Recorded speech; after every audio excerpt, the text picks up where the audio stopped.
for today's video, I'm going to be answering some of your questions.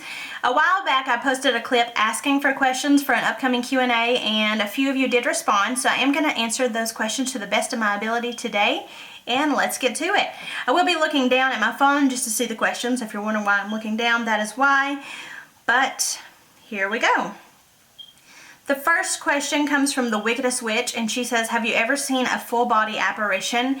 And I did see a little boy when I was younger, and I didn't really realize what was going on, but I could see the actual full body of the little boy, and he would be in different areas, and he kind of lingered around this house for a long time until one day I just quit seeing him again. That was when I was about 13 or so, so I'm not sure whatever happened to him, but that was definitely a full-bodied apparition that I did see, and my son sees them on a regular basis. So James Corbo says, hey Steph, I've been a fan of your channel from the first video I watched. How do you research the various locations you investigate? And thank you so much, James. You have no idea how much your support means to me and all the feedback you leave. You are amazing.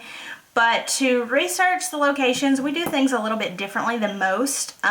One thing that we do different is we will do a location 2 times. So we're going to do 2 investigations, and the first one we do, we're going to do without any research at all.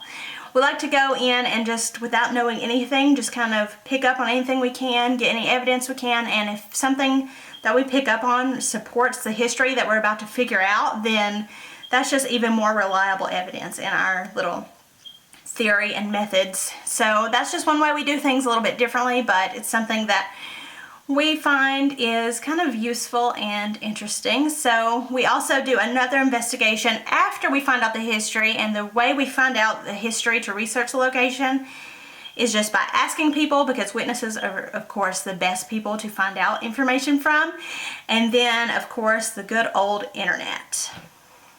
Real Paranormal UK says, what is your favorite paranormal experience? And thank you for your question, Tyler. Tyler is a good friend of mine.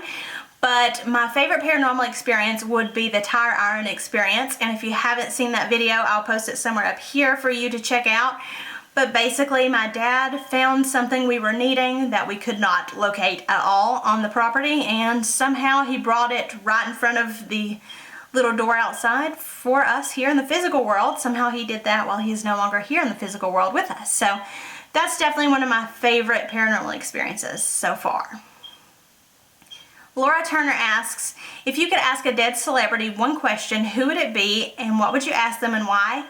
And that would have to be Robin Williams. Robin Williams is one of my favorite all-time actors, and my question to him would be his secret to making everybody smile. He was able to just generate such a great presence about him, even on screen. He just had a warming feeling. You just always felt happy watching him, and I would ask him his secret, because that's something that I want to do in life, is make others happy. The Ectoplasm Show commented on this, saying the camera on my phone was doing that often on my 2 investigations yesterday, and if you haven't seen what he's talking about, I'll put that up here too. But with my question request, I also posted a clip of where I was trying to film a video for you guys, and my camera, which is the same one I'm using now, was focusing on 2 faces, mine and one over here, which it's not done since. Just did that one day, and I have no idea why. Nothing's changed since then.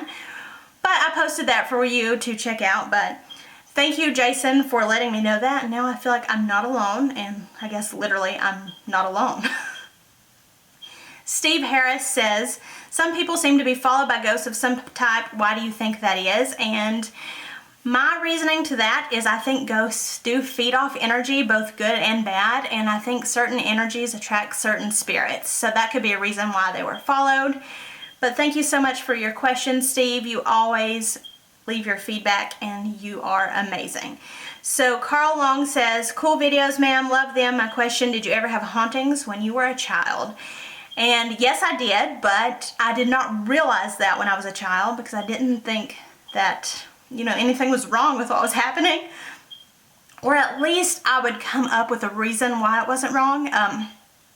If you haven't seen, and a good example of this is this video here, which is where I made sense of the moving shadows in my room, because I used to see shadows move all the time, which this is a little bit different than the shadows I've seen on a regular basis. But definitely watch that video. And a lot of things used to happen when I was little, like I would see things move or hear something in my closet, just things I wasn't sure about, but I always just made it okay in my mind. So I think that I've always had things happen, but I just didn't realize it at the time. But yeah, that's all the questions I had for this Q&A, and I had so much fun answering the questions for you guys. So thank you to all that left a question. You guys are awesome, and I hope you guys enjoyed this video.